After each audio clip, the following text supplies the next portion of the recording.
Hello friends, मेरा नाम है निधि और आप सुन रहे हैं माया यक्ष की। तुम कौन हो माया?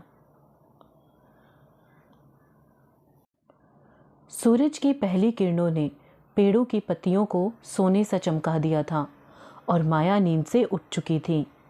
कुछ बेचैनी सी थी उसे।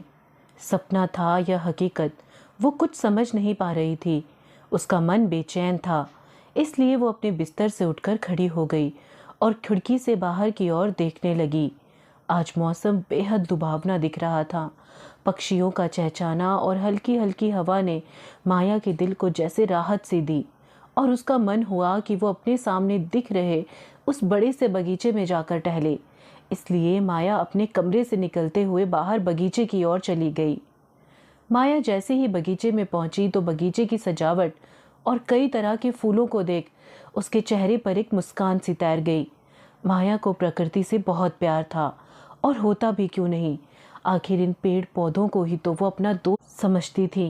वो बचपन से लेकर जवानी तक इन पेड़ पौधों से ही बातें करती हुई बड़ी जो हुई थी, क्योंकि उसकी जिंदगी में कोई ऐसा था ही नहीं जिससे वो अपनी खुशी या दुख बांट सकती। खुशी तो माया के जीवन में थी ही नहीं, लेकिन दुख थे कि वो कभी खत्म ही नहीं हुए। वो जब बहुत छोटी थी तब उसके बाबा यानी कि माया के पिता उसे और उसकी माँ को इस दुनिया में अकेला छोड़कर चले गए थे। तब उसके चाचा रत्तूलाल ने आगे बढ़ उसकी माँ का हाथ थामा था और माया की माँ यानी सलोचना से शादी कर ली थी। लेकिन समय बीतने के साथ साथ रत्तूलाल का व्यवहार इन माँ बेटी के लिए बेहद सख्त होने लगा और फिर उसने भी 2 बच्चों को पैदा कर सलोचना का साथ छोड़ दिया और किसी दूसरी औरत के प्यार में पड़कर उन्हें बेसहारा छोड़कर चला गया। सुलोचना अब की बार ये सब बर्दाश्त नहीं कर पाई और फिर उसने बिस्तरा पकड़ लिया और अब घर की जिम्मेदारी माया के मासूम कंधों पर आ गई। माया इस वक्त उन पलों को याद कर रही थी कि जब वो बाजार में जाकर अपने बनाए हुए घड़ों को बेचकर 2 वक्त की रोटी जुटाने की कोशिश करती थी। लेकिन उसके लिए तो ये करना भी किसी पहाड़ चढ़ने से भी ज्यादा मुश्किल काम था।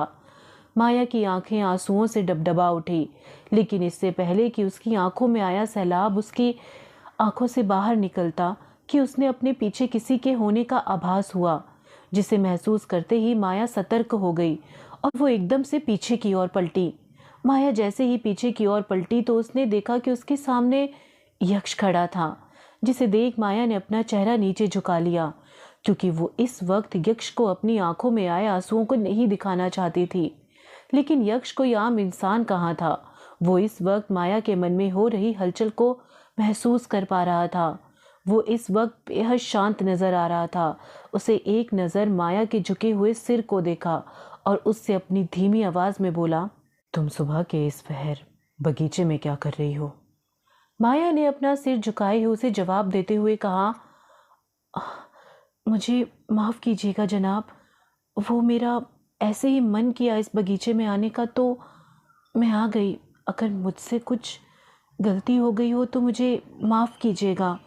यक्ष ने माया की प्यारी और मीठी सी आवाज को सुना और फिर उससे आगे से सीधा सवाल करते हुए पूछा, क्या तुम मुझे बता सकती हो कि तुम उस रात उस जंगल में क्या कर रही थी और वो लोग तुम्हारे पीछे क्यों पड़े थे?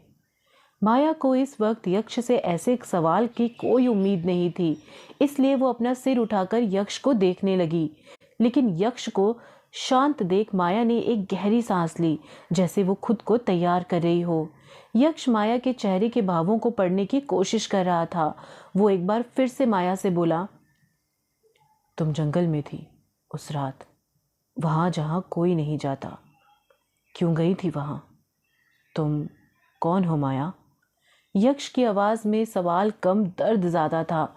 माया की आंखें भर आई और अब उसने यक्ष को देखकर कहा, मैं एक मामूली लड़की हूँ, दयालपुर नाम के एक छोटे से गांव की।